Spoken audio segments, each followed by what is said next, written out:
Sometimes you can find investments that have multi-decade growth runways. And one of those companies that I plan on holding until at least 2040 is Robinhood. This is one of my most successful stocks in the asymmetric portfolio, already up over 600%. But there's still a ton of growth runway for Robinhood. You can see from this chart right here that even going back to 2022, the company was mostly an options trading company. Options were nearly 50% of the company's revenue. Fast forward to today, options are less than a third of the business. This is now a business that's driven by net interest revenue. This is more of a traditional trading business today. They moved into things like credit cards. They have a huge subscription business with Robinhood Gold. Robinhood is going to ride these growth waves for the next few decades. Not only do they have product expansion, they have geographic expansion. And then as their customers age, they're going to be able to collect more and more of those assets as people invest more, as they build bigger retirement accounts. All of this is going to benefit Robinhood. It's going to be massive tailwinds behind the business. So despite the fact that this is a very expensive stock today, it remains one of my biggest holdings in the asymmetric portfolio. If you want more about that portfolio, check out Asymmetric Investing, my newsletter. There's a link on the screen and a link in the show notes. And you can see here that the performance of that portfolio has just been phenomenal. Started it from zero, and I invest in stocks once a month. So it's a very simple portfolio, but I'm taking that long-term mindset and buying and holding phenomenal companies like Robinhood. So love to have you as part of that community. And I do want to thank this video sponsor, Fiscal AI. You saw a little bit about them earlier, but here's the great thing about Fiscal AI. It's everything you need all in one place. So you look at a company like Robinhood, you can pull up all of their different revenue streams, their KPIs, key performance indicators. You can look up all their presentations. You can look up insider transactions, SEC filings. Everything is on Fiscal AI. So check out fiscal.ai/ASYM. You can try it for 2 weeks for free and then get 15% off with that link. So just a phenomenal tool and one that I pay for myself. But let's dig through exactly why I'm so excited about Robinhood long term. And I'll go back to this chart. I just think these are tailwinds that are going to continue for Robinhood. Some of these things are going to subside a little bit, at least short term. If there is a market drop, we are going to see some of these trading revenues from equities, from options, things like that fall. Even cryptocurrencies. Cryptocurrencies have become a really big business, $831 million in the past 12 months. So it's not going to be a straight line up from here. But the great thing is that this is just a steady growth business. So what you have here is the line in orange is the number of funded customers that they have. This is actually accelerating now, 26.5 million funded customers. I think this is an area where they can actually have more growth as they add more products and they move into more markets. In green, you have the total assets under custody. So one of the tailwinds that you're going to see here is as the market rises, these assets grow in value. That's going to show up in this number. So this, again, may be a little bit volatile. And then blue, this is really important. This is the net deposits. So this is how much are people putting into Robinhood. You go back just a few years when Robinhood broke onto the scene during 2020, during 2021, the average Robinhood account only had a few $1,000s into it. Now that's growing dramatically because Robinhood has moved into things like retirement accounts, RIAs, Roths. So it's a much more adult platform than it was 3 or 4 years ago. And that's a huge change for Robinhood. That gives tremendous advantage. Remember, this is a digital first business. That's really how you disrupt the traditional brokerages who still have physical locations all over the country, all over the world. You have to pay for those. Those are operating costs. Robinhood doesn't have the same operating costs. That means they have more operating leverage in the business. So when you look at their revenue and their net income, you can see that operating leverage right here. Net income, $1.8 billion over the past year. And here's the great thing with Robinhood. The opportunities for growth continue to expand. This is a chart from their recent earnings presentation. This is their product velocity, as they call it.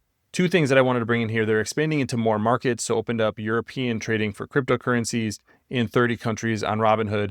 They're going to be expanding more into Asia. So lots of different areas that they can expand relatively easily because, again, this is a digital company. They're not going to need to open up branches in all kinds of locations, build out physical locations, hire people.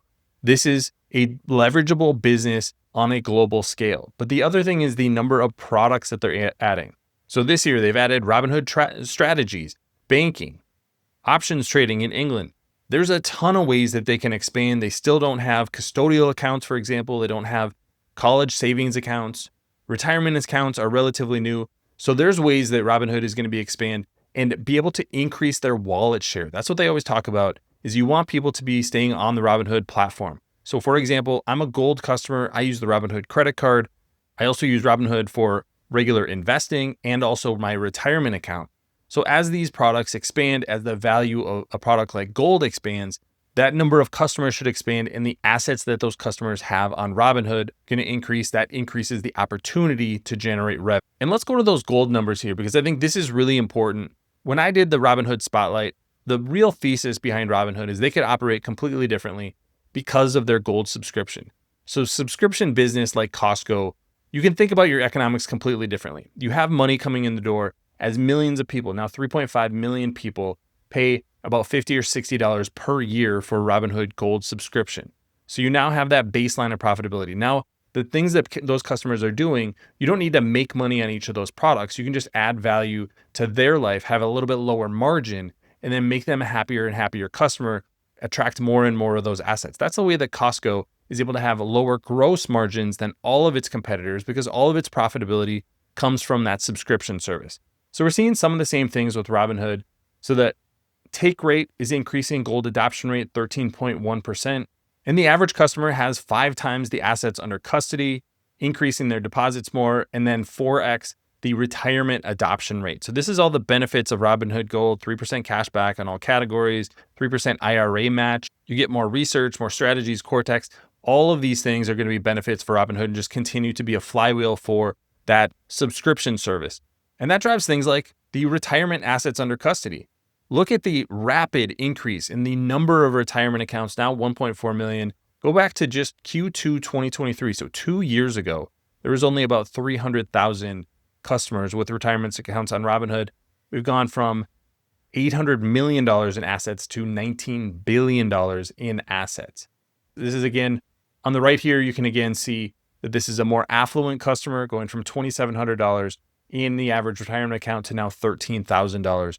There's a ton of opportunity to continue to increase that number. That number could easily 10x over the next 10 years as customers build their wealth and grow it on Robinhood. So these are all tailwinds behind Robinhood. The product velocity, the geographic expansion, and the operating leverage that you have with Robinhood are all phenomenal. This is the kind of company that could continue to grow revenue 30, 40, 50% per year for a very long time. So yes, shares are expensive today at about 34 times sales. And this number has absolutely exploded. Remember, I have been buying shares. I don't think I've ever bought shares over about 10 times sales. So that price is making me a little bit nervous, but I'm not selling the stock because the momentum in the business continues to be really strong. And the last thing you want to do as an investor is sell a phenomenal business that's performing extremely well. These stocks can always get more expensive. Palantir trades for 124 times sales. I'm not saying that Robinhood is going to go that high, but as the company grows, this multiple could come down and the stock could continue to beat the market. I think the strength of the operations, the phenomenal leadership, the product velocity, and the fact that they have simply a different business model than most of their competitors in the brokerage business, in financial services, gives Robinhood a long-term leg up. That's why this is a stock that I plan on holding for decades, 2040. I think this could at least be a 10x stock. That's what the asymmetric portfolio is all about, is finding 10x stocks. Robinhood is almost already there since I started acquiring shares. So let me know what you think about the future of Robinhood. Is this a buy today? Or are you looking for a little bit lower price? And like I said, check out Asymmetric Investing. There's a link on the screen and a link in the show notes. Love to have you as part of that community and follow that market beating portfolio. And don't forget to subscribe here on YouTube. Thanks for watching, everybody. See you here next time.